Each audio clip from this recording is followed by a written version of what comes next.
Yo, yo, yo, what is up, everybody, and welcome to Unscripted Intelligence. This is a podcast where we talk about artificial intelligence, human intelligence, how they intersect, and how they impact everything from education to the workforce. On this podcast, we interview innovators, thought leaders, and change makers who are making waves and shaking things up. These are live conversations that are uncharted and unfiltered as we create space for what isn't being discussed. And always, these conversations are unavoidable. That was a little low energy. Unavoidable. I was really trying to get in where you start. I'm determined to say it at the same time as you do. And I feel like I now realize that you are intentionally not saying it at the same time that I am. I'm pausing and waiting for you. Okay, sure. I'll take that. Unavoidable. So these conversations are unavoidable. Hi, everyone. I'm Dr. Michelle Ament, the co-president of the Human Intelligence Movement and the chief academic officer for ProSolve. The Human Intelligence Movement is a grassroots nonprofit dedicated to ensuring that all humans have the uniquely human skills they need to thrive and succeed in our AI world. My name is Arvin, your other co-host, and I'm also the immersive learning designer and facilitator for the Human Intelligence Movement, as well as the co-founder of ProSolve. And we are super stoked to be in this episode with you guys. Yes, this is a special series that we have been exploring the very important work around portrait of a graduate and portrait of a learner or graduate profiles. The Human Intelligence Movement is committed to supporting school districts and workplaces in what it takes to develop these competencies and these uniquely human skills to be successful in today's world. And we recognize that one of the ways that school districts do this is by creating a portrait of a learner or a graduate profile. And this really becomes their North Star in bringing their vision forward to develop college and career ready students. So we are honored to bring this special series that helps us illuminate those schools and those districts all across California that are doing this kind of amazing work. We'll be talking to district leaders as well as other leaders within that school system, and specifically the ones that are making waves and shaking things up.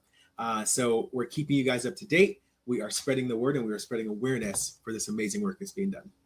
Fantastic. Well, today we have three amazing people joining us, and I'm excited to welcome Rody Boonchouy.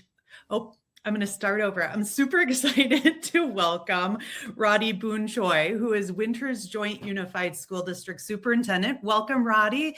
We've got Travis Allen, the co-president of the Human Intelligence Movement and the CEO of ProSolve, and Roman Stearns, the executive director of Scaling Student Success. Welcome to the three of you. Why don't you take a moment to just tell us a little bit about yourselves and why this work is so important to you. So Rody, we'll kick things off with you. Well, good morning, everyone. Michelle, Arvin, what a high energy kickoff to the podcast. It's a good thing for us on a Monday morning. Really great to be here. Rody Boonchouy, superintendent of the Winters Joint Unified School District. We are a small rural school district nestled between Sacramento and San Francisco out here in California. And we've done a lot of great work to move our graduate profile journey forward, to create a more student-centered learning experience for our kids and prepare them for an ever-changing world. I'm looking forward to sharing more about that with you. Terrific. Welcome. Go ahead, Roman.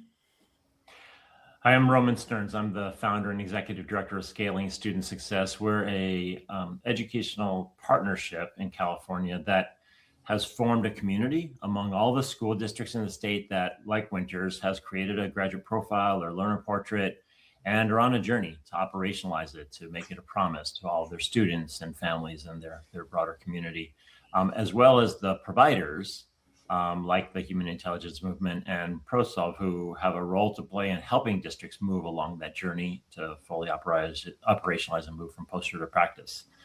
So we do a whole bunch of things to support those, both the providers and the districts, and we'll get more into that as we go. Welcome. And Travis. Happy to be here. Good to see you all. My name is Travis. I'm the co-president of the Human Intelligence Movement, CEO of ProSolve, as it was mentioned. And both parts of my life and work obsess over this idea of how do we make learning in school relevant to prepare students for a world where AI is going to be the norm in the workforce. And so what makes us uniquely human, this is my passion, this is what fuels me, is asking these big questions of how do we truly prepare students? So I'm coming from the lens of what the workforce is seeing and feeling and needing, and how we prepare students for that. And above all else, my hope of the why here is to give opportunity and space to celebrate kids who are not being celebrated right now for doing incredible things that bring value to the world, to society around them. But we haven't created a system yet that encourages, measures, tracks, and celebrates those students for what they're great at and what they bring. Let me just, Michelle and Arvin, kind of double click on one thing.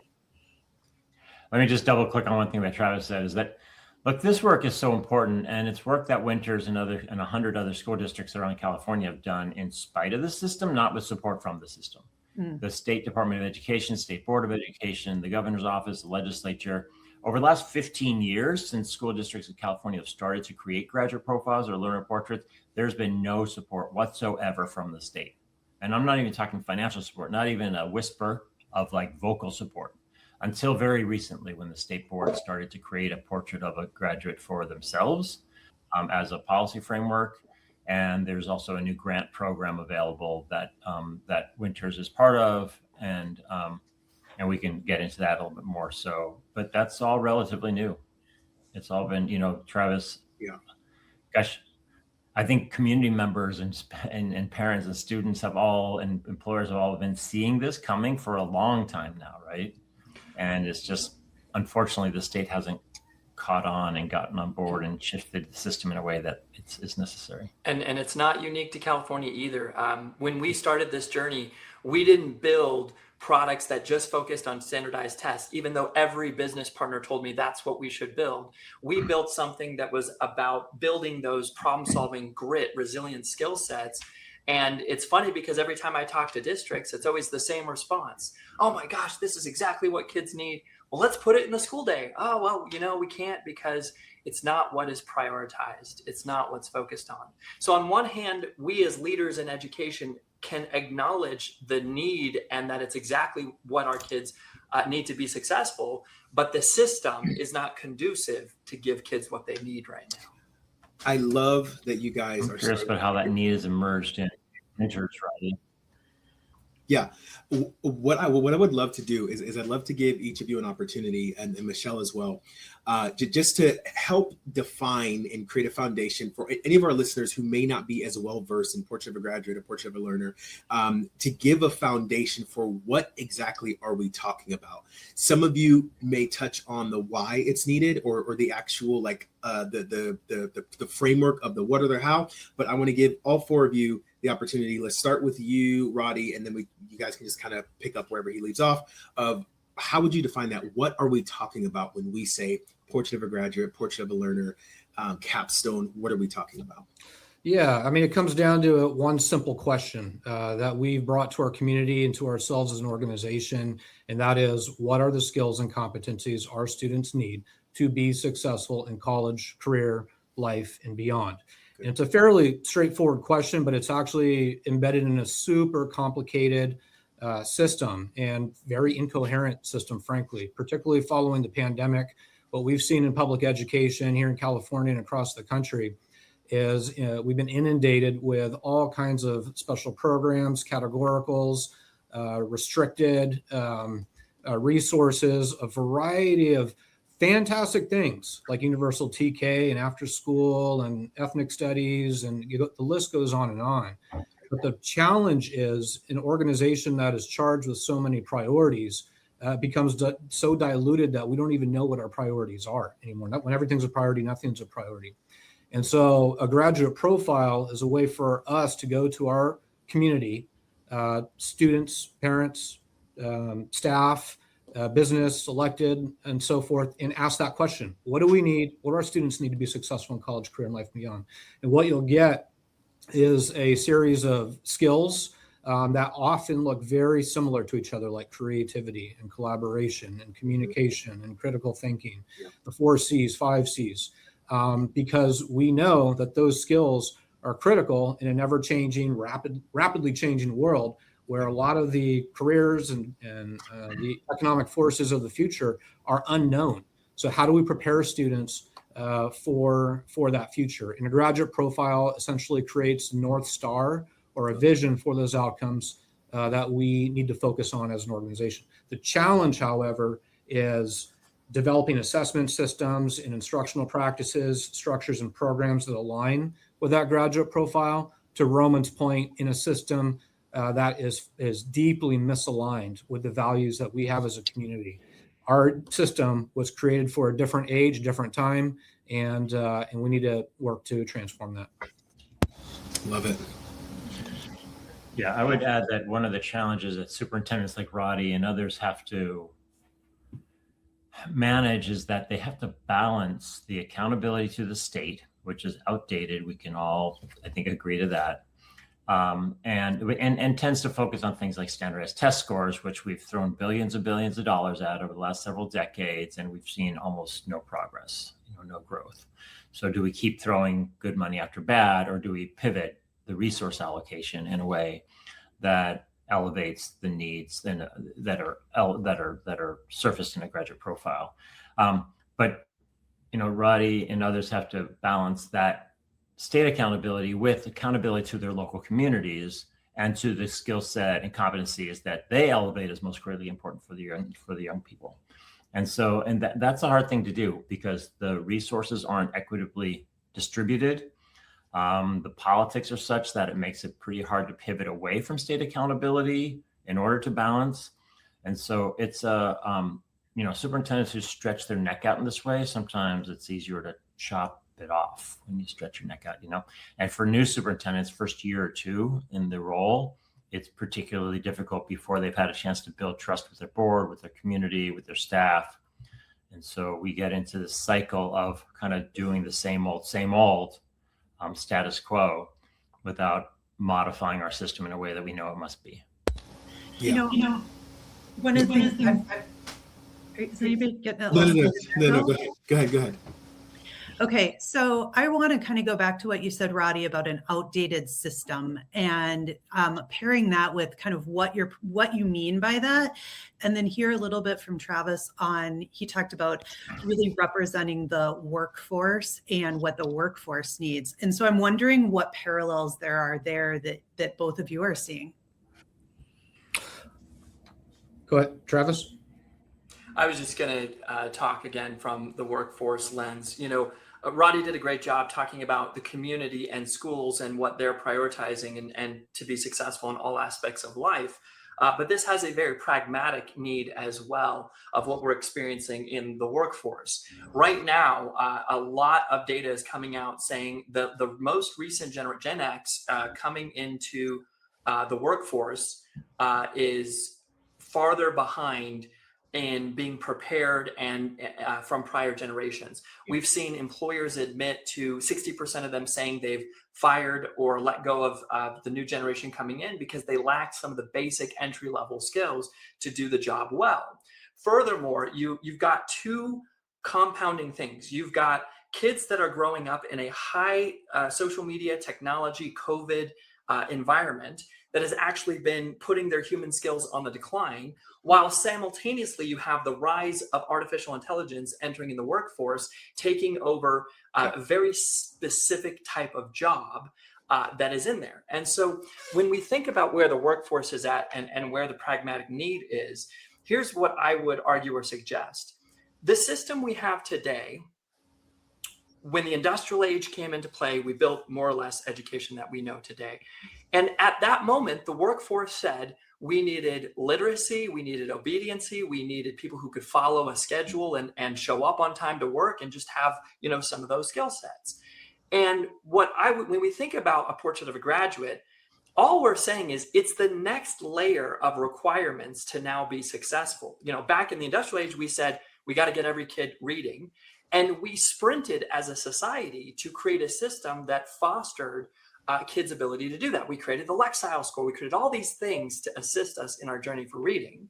We now have to rally and do the same thing as a society around the pursuit and the development of these portrait of a graduate skills. Because again, going back to the workforce, here's what's happening. The jobs that are task-oriented, repetitive, follow rules, follow a process, are quickly disappearing. And all that is remaining are jobs that are ambiguous, jobs that have to be adaptable, jobs that, you have to identify a problem and then dream up how to solve that problem all on your own. These are skill sets that require a significant level of critical thinking and creativity in your approach to solve them that we're not necessarily fostering in education. So it's a compounding effect where we've got a lot of society things that are bringing kids' human skills down, while the workforce is sprinting forward with needing a higher caliber student to be successful. What I would almost say is the portrait of a graduate. To me, it feels like the antivirus to a virus that we created in education, and the virus is this idea that knowledge or obtaining knowledge is like the highest form. I don't know, like status or something like that. Whereas that was successful in the knowledge age, right? In the information age, that made sense. It completely worked, right? You can go get a 6-year degree or a 4-year degree and get packed with all this knowledge, and then you go work a job for the next 20 years where you utilize that knowledge. So 100% what you're saying, Travis. But it's like, I see the portrait of a graduate as setting a whole new destination where it's not just getting the goal, the end in mind is not just acquiring all this knowledge to then use it, but it's learning the skills that can make you effective across multiple disciplines, right? And that is now like the anti-venom. We've this, or the antivirus. This virus has proliferated. It's made itself known all across every single vertical in our society that knowledge is power, quote unquote. And times have changed, things have changed, but our systems have not. And so that's just kind of what I was thinking, what I'm kind of hearing the both of you say. I want to toss it to you, Roman. Sorry, I had to unmute. One of the challenges is that, and Michelle, you asked a question about the state is outdated, our accountability system is outdated. I'll just tell you one recent story, which will, I think, exemplify what we mean by that. Linda Darling-Hammond, who most educators know, she's one of the foremost leaders in our education landscape for years and decades, really. She's the state board president in California. At her very first state board meeting 7 years ago, we were looking at the college and career indicator, the dashboard that's part of our existing accountability system and reporting system. And she said, how about work-based learning? Could we add something about work-based learning? That's an important experiential component of education, and we want that to be recognized on the dashboard. That was over 7 years ago. At the last state board meeting 2 weeks ago that I was at, the State Department of Education finally was describing how they're going to add work-based learning to the dashboard. That took 7 years. Wow. And that's the pace that government moves at, and the State Department of Ed in this case in particular. And so, we don't have that time. Our kids don't have that time. Like the demands are changing as we speak in terms of what they need for their future. Well, so that is crazy to think about 7 years that it took. And Rody, here you have a portrait of a graduate. So like how did you tell us about how you moved that forward despite of the bureaucracy or the barriers, and you didn't get your head chopped off, as Roman so fondly described? Like, talk to us about that. Yeah, short, very quick story. So Winters is a small town. We're an agricultural community. And when I first began as superintendent 3 years ago, we took a tour of the #1 largest employer in the community. School district's #2. The first is the nut company that produces almonds and walnuts. And we went to the processing factory and took a tour, and it was super cool. And there's tons of walnuts. It was nuts. And what the manager pointed out to us, which was fascinating, is that there was a sorting table. And what he said was, you see those 3 people down there working at that sorting table. 5 years ago, there were 20. And what has happened is with automation and machine learning and so forth, there's been a complete change in the economy all across the tiers and the classifications within our economy, that our community, was asking the question, what are our students going to do? Where are they going to work? And so that's what kind of prompted us to have this conversation. What are those skills and those competencies?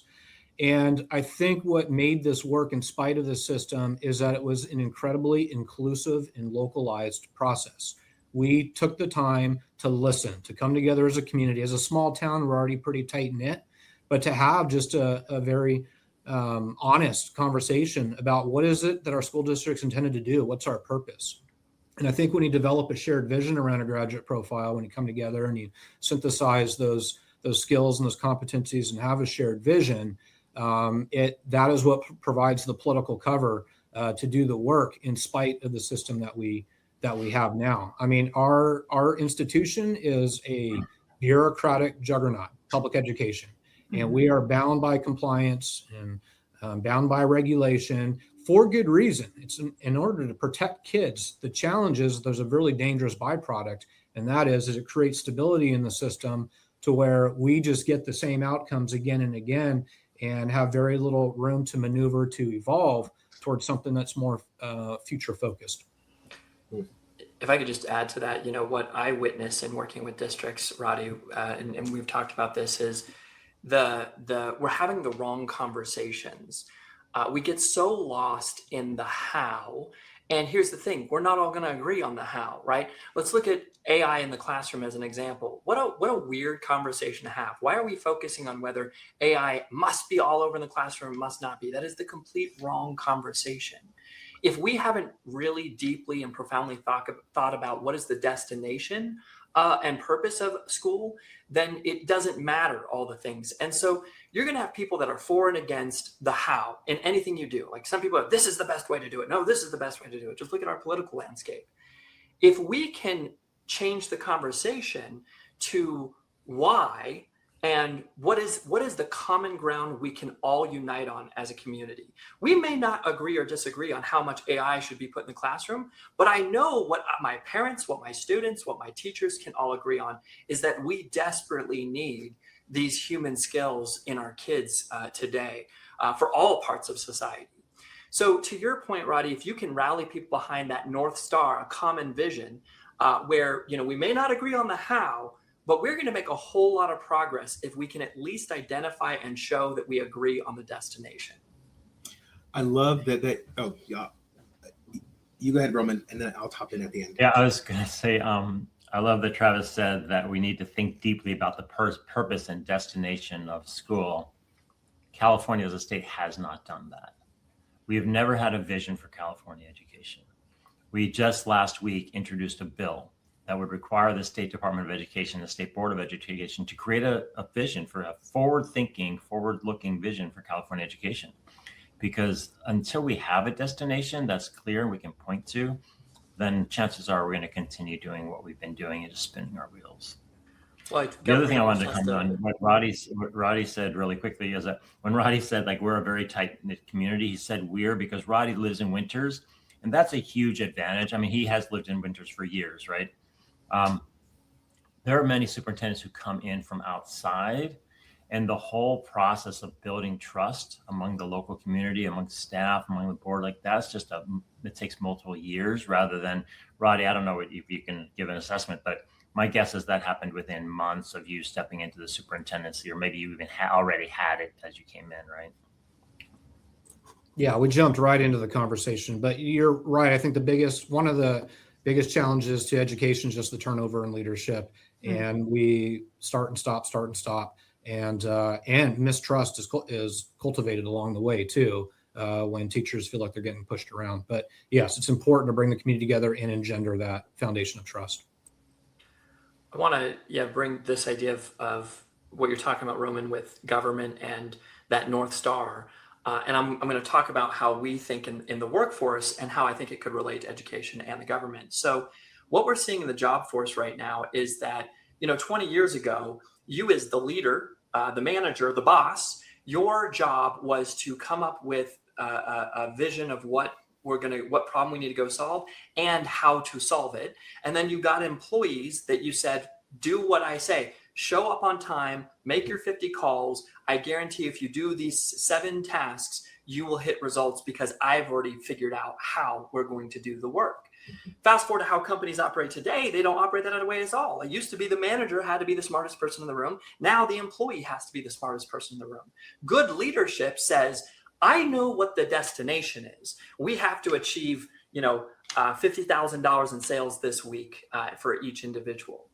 And then they say, and I have no idea how you're going to get there, right? Good luck, figure it out, right?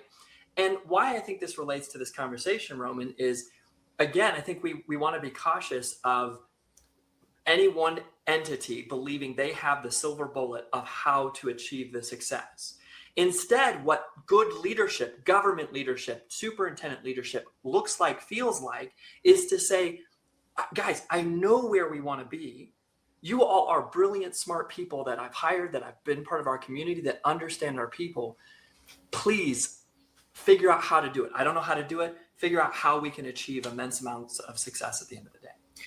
I want to shift the conversation just a tad bit. I want the 4 of you to think along the lines of the people that will be viewing and watching this podcast. They are looking for your wisdom and your guidance on where to start. And let's start from this kind of profile. What would you say to a school leader or even a business leader who is still stuck in the mindset and still does not believe in concepts like these human skills or durable skills or portrait of a graduate being more relevant than an A on a test? What would you say to them to shift their thinking and to get their mindsets in seeing what you all are seeing? Can I jump in on this one? Yeah. So here, that's a very important question because we can articulate the changing nature of the world and the workforce and so forth, which is very real and very poignant. And you also need to consider that a lot of administrators, leaders, and folks that have been in public education their entire careers are in a mindset and a schema that's very compliance oriented. So here's an entry point that we did here that I think was very powerful. And we've actually been spreading this through presentations around the region. And that is at our last board retreat for our governance team last summer, we decided to do something different. Rather than trying to tune in on the exact priorities and look at, the minuscule changes in our standardized test data, we decided to ask ourselves, how have we as an organization progressed in the history of this organization? Huge questions. We telescoped way back and pulled all the data that we could find that existed. A lot of it didn't really exist until No Child Left Behind about 25 years ago. And so we looked at national data, outcome data, state outcome data, and Winters Joint Unified School District outcome data since we've had it. And I'm going to cut right to the end, but there has been virtually no change nationally in ELA and mathematics, state, and then also for the Winters Joint Unified School District. And I think actually at the end of the day, we might have increased by 2% in the last 23 years in ELA data. So that was kind of mind blowing. Everybody is working so hard. Our teachers love our kids. It doesn't matter how much money we have or how little money we have or how great our leaders are or how not great they are, no matter what initiatives come and go, our outcomes have remained steady. And so what that tells us is that our system is perfectly designed to produce the results it gets. Yeah. Doesn't matter. We could replace our entire staff with a neighboring district that has a 20-point lead of us on us in all of our outcome data, and it would still be the same. So the system's not about learning, it's about sorting and categorizing based on demographics.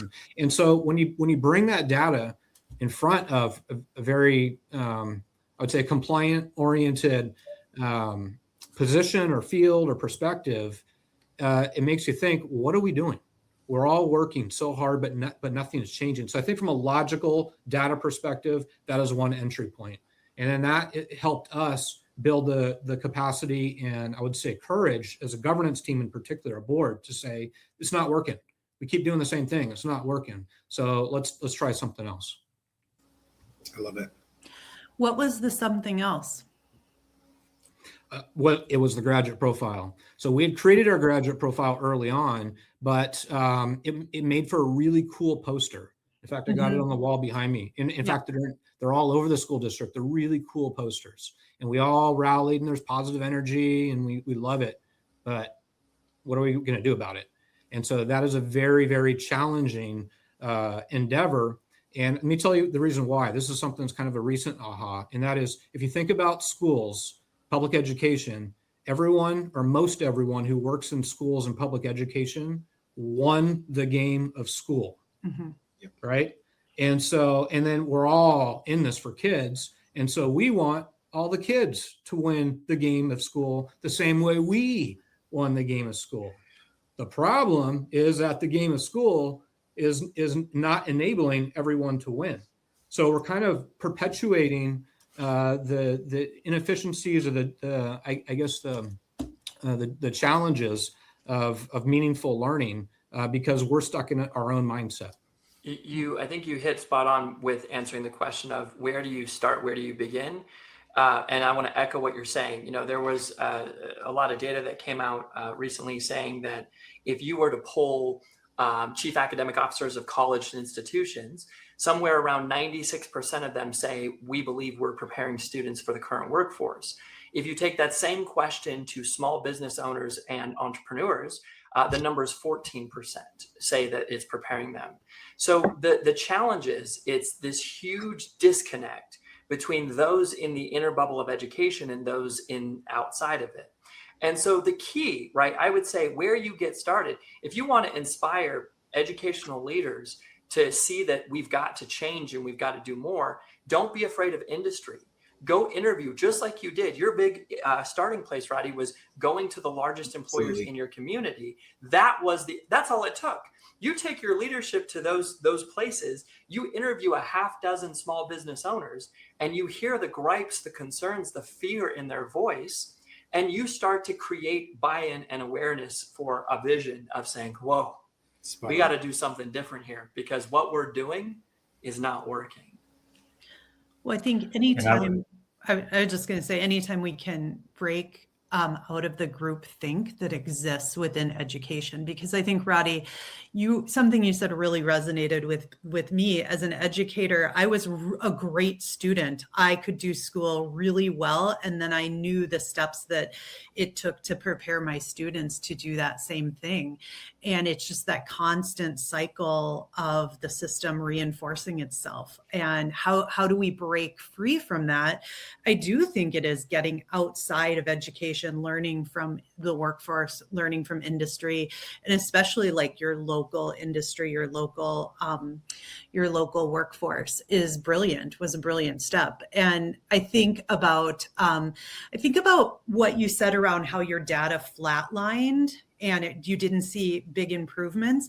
And that was very focused on academic data. And what I really wonder is the strengths that we're missing in students when we look solely at what they know, not what they're able to do and who they are as humans. And I think about how you mentioned that we have had gaps in how to measure that, how to really see those strengths.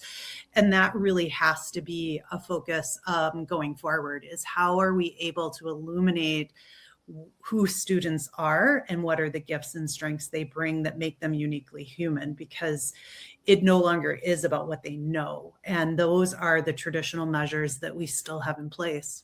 Well, Michelle, I'm curious because you went from 20 years in a district, over 20 years, to being in a small business. And so what were your biggest overcomings, ahas, big moments of realization as you saw a stark difference between two very different worlds?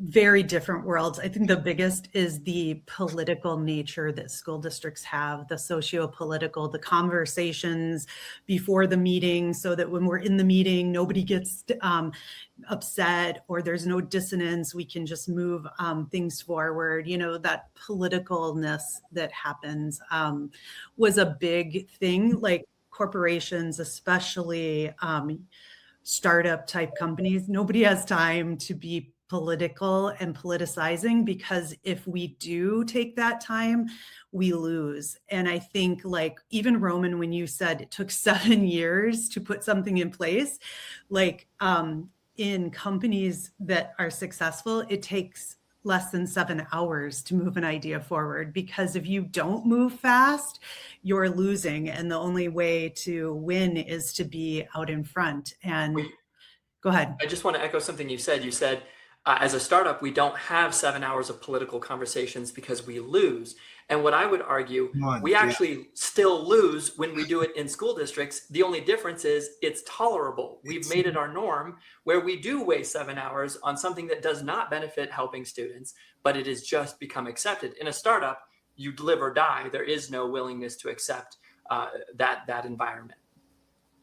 Okay, I think one of the challenges is that the media and policymakers continue to lean on one data point, which is standardized test scores. Mm-hmm. And standardized tests, and not to say there aren't others, there are others available, but you really don't see major articles from, mass communications organizations about anything other than test scores as the metric for the success of the education system. And as Rody said, the data is pretty flat across the country. And that doesn't change geography to geography. There are some outliers, but very few. When that happens, we are emphasizing the importance of a test that in California is absolutely no stakes to students. When I say no stakes, that means it doesn't affect their grade. It doesn't affect their college going rates or opportunities. It doesn't affect their employment opportunities in any way whatsoever. Kids could care less. And so we put all this weight on tests that kids come to school. They sometimes won't come to school on test day. It's not even worth it. Like, why would I waste my time? And if they do, they might just mark B, B, B, B, B down the, for every answer. It's like they really don't care. And I'm speaking as a dad of 2 high school kids, right? That I've seen this happen. So we just have this kind of incredibly flawed system. Going back to the question asked a while ago, Arvin, like, where would you start? Like, I would start listening to students, like really, really listening to kids. They will tell us exactly what they need. And they're wise beyond their years. We tend to dismiss, oh, they're just kids. What do they know? Not we educators do oftentimes. But if we would really listen to kids and let them lead us and co-design with us, we could create a system that has them attending on a regular basis rather than voting with their feet, leading to chronic absenteeism, which has never been the problem. It's really just a symptom of a much longer and longer standing problem of that kids are bored, they're disengaged, they don't see schooling as relevant for the future. That's not Roman making a claim. That's like dozens, hundreds of surveys at the local, state, and national level that's finding the same results, right? So we're just not attending to their needs. And one of you earlier said that, Rody, you said, educators in the system have kind of won, figured out how to win the game. Kids know this is a game that they're playing. They're middle school, high school kids. They know it's a game. They know they're just trying to, going through the paces in order to get to the next level, next thing. And some will play hard. Some will kind of sit on the sidelines, and some will leave the arena. And we're getting more and more, especially post-COVID, of kids that are leaving the arena, or at least sitting on the sidelines. Not as many are playing hard because they're just really questioning of the value of school as it's organized. I love it. A question to kind of bring us to a close here. Again, you all are our audience keynote. You're in a big auditorium. There's thousands of district leaders in front of you. I want you all to leave this audience with a word of warning or a word of encouragement for those who might still be struggling to understand the importance, the relevance, and the significance of this kind of work, human skills, portrait of a graduate. I want all of you to leave our audience with just a last piece of advice, warning, encouragement. Give it to them straight and give it to them unscripted. I could jump in and start. Yeah. Here's what I believe. I believe that we are in a race right now, a race that is unspoken and we're not even aware that we're in. And it is a race for relevancy as humanity. Right now, we pour billions of dollars into R&D and investment in the pursuit of making artificial intelligence smarter, better, faster, and able to do more things.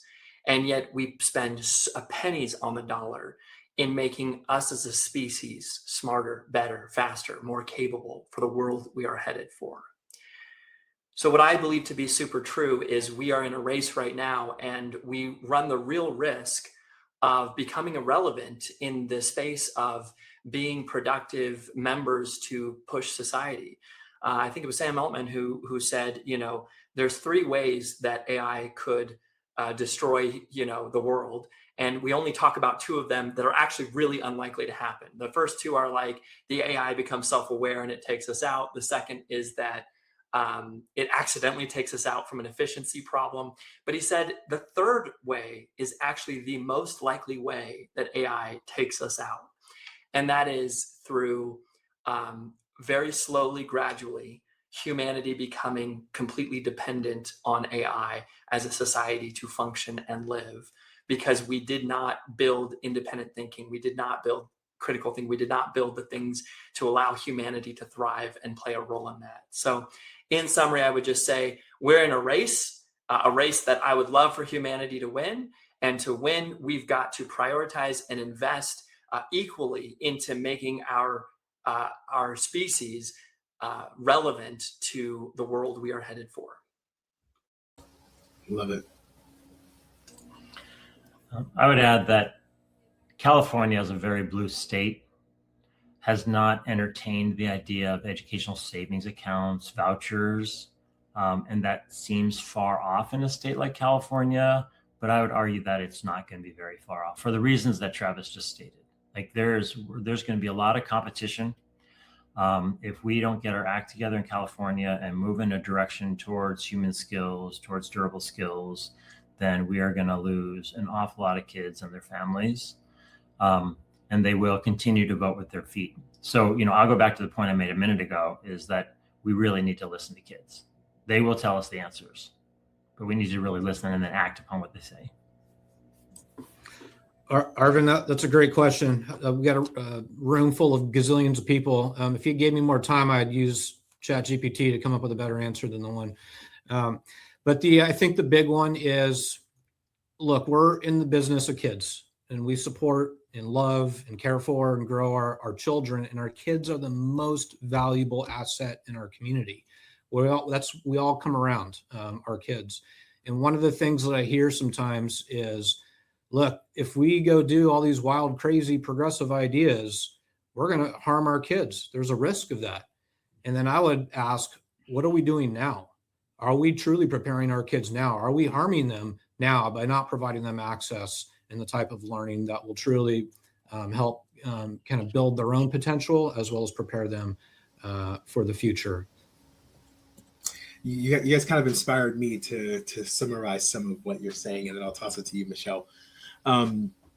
What I'm kind of feeling and hearing is that if our system only measures what's easy to quantify and what we're used to quantifying or measuring, we shouldn't be surprised when we produce graduates that can only perform tasks, but can't really navigate life, can't really navigate the complex landscape that we're seeing now. My warning would be that if we ignore human skills, if we ignore concepts or ideas like Portrait of a Graduate, if we ignore that becoming our North Star, we won't just fall behind. We're going to actively fail the students that we are entrusted to prepare.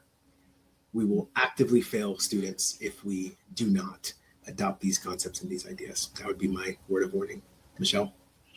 Well, I will wrap us up by just saying that we need more courageous leaders like Rody, who is willing to look at the system, the longevity of the system, and recognize that it's perfectly designed to get the outcomes that it's producing, and then be brave enough to break that mold, to do something different and lead the community towards a different destination and a focus on the Portrait of a Graduate, human skills. And I think just taking that time to recognize that the gaps in the system and then be willing to do something different. And that, it's easy, even as I'm saying it, it sounds so basic, but it's not in a compliance-driven school system. It does take courage. It does take out-of-the-box thinking. It does take a type of leadership that we need to see more and more of. I love it, and I could not agree more. Roman, you have any final thoughts? Yeah, let me just use this opportunity to say that, and we're so fortunate that Rody and Travis are partnering together to open our summit in September, to bring these messages to the broader audience at the summit. The Portrait of a Learner Ignite Summit is in Sacramento. It's in San Jose in September, at the end of September, 27th, 29th. We're bringing together a community of all the districts across California that have developed a portrait of a learner or a graduate profile, and to learn with and from one another, along with all of the providers that serve the fields. And it should be a great opportunity for teams to build their strength, build their enthusiasm to move this work forward. Love it, and I could not agree more. We've seen lots of buzz about this conference, so make sure that you are checking it out. We will include a link down there in the video as well. Outside of catching Travis and Rody at this conference, Rody, how else can our audience find you, keep up to date with your journey, and just stay up to date on all the things that you're doing in your district? Do you have any social media, any links, any websites you want to toss out that they can follow your journey on? I'd say the easiest is through LinkedIn. You can find me just by looking me there. Awesome. You'll see that in the chat as well. Travis, how about you? Wish I had a unique name like Rody, so it'd be easy to find me on LinkedIn, but LinkedIn would be a great way. But, I'd encourage everyone to join the movement. That's what we're here about. It's a great place to engage. It's a great community of like-minded people who believe in what we believe, who are passionate about changing education. I love it. Roman?